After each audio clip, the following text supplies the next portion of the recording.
Okay, we've got to where we're working. I'll just shift this camera a little bit. We've got to where we're working on the main input shaft, and this main input shaft, that's the one that drives your main gearbox, comes through the back gear here and goes into your constant mesh gears. Now,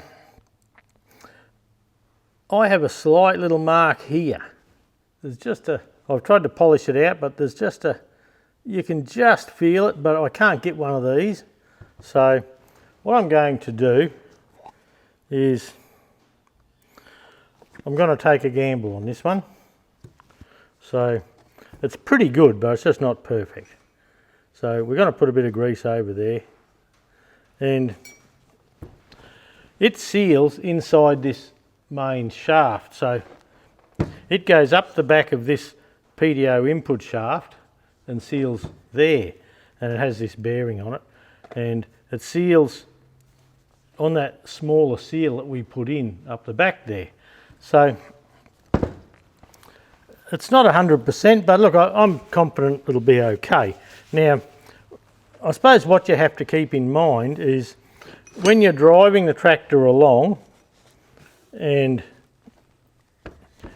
you have your foot off the clutch, this shaft sitting up in here, this shaft here is on the main clutch plate, it goes through to the flywheel.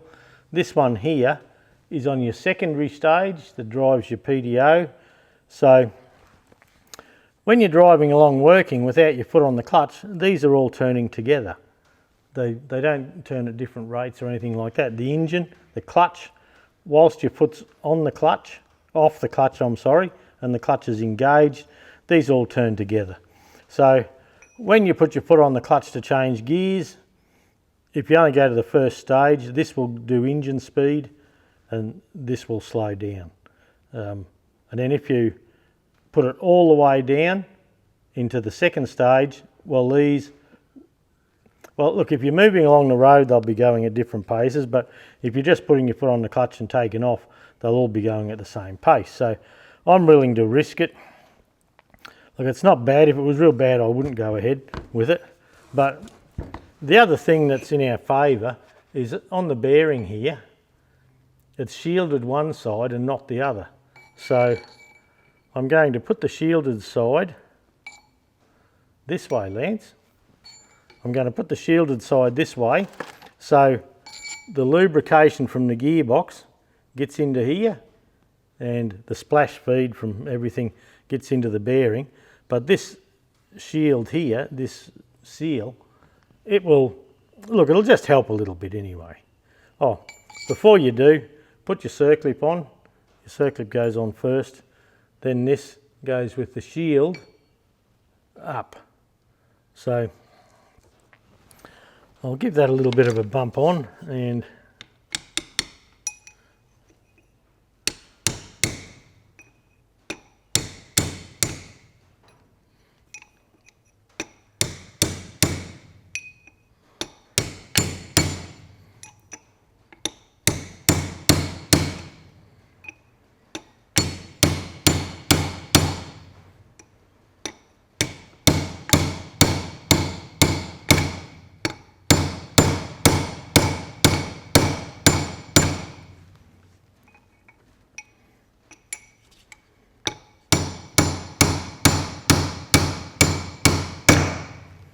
you can hear that just went home.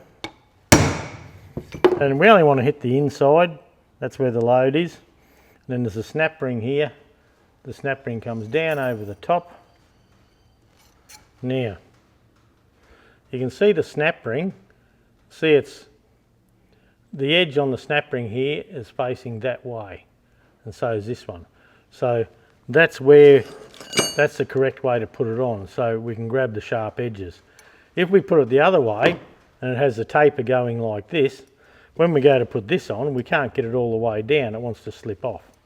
So we'll pop that on there.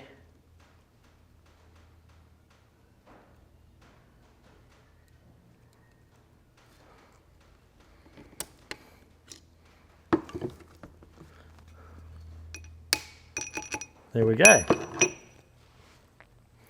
So that feels nice.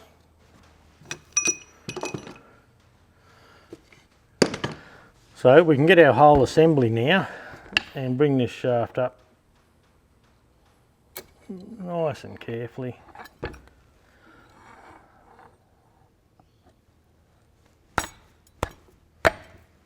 And that's gone right in, so that's gone in as far as we can go with that. Now I need to find the, okay, there's a little circlip for here. I'll get myself some pliers. We only need normal pliers for that. When in doubt, use MIG welding pliers. I love these things. They do everything. So I'll bring it up there.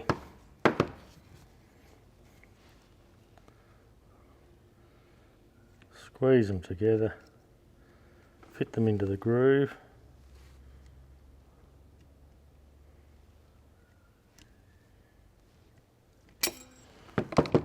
No, not quite. Okay, well there you go. Finally done. I kept chasing this thing around. I've probably got to cut 10 minutes of footage out. But, but anyway, look, that feels good. That feels good. In the tractor, when the clutch is together, like I was saying, all these turn together until you put your foot on a clutch or something like that. So that'll do for this video. We've assembled the input shaft housing, and look, that's ready pretty well now. Once we get the bottom shaft, top shaft, we probably got to do the reverse idler, bottom shaft, top shaft, and this can all just slide in nicely, and yeah, ready to go. So that's it. Let's go and move on to something else.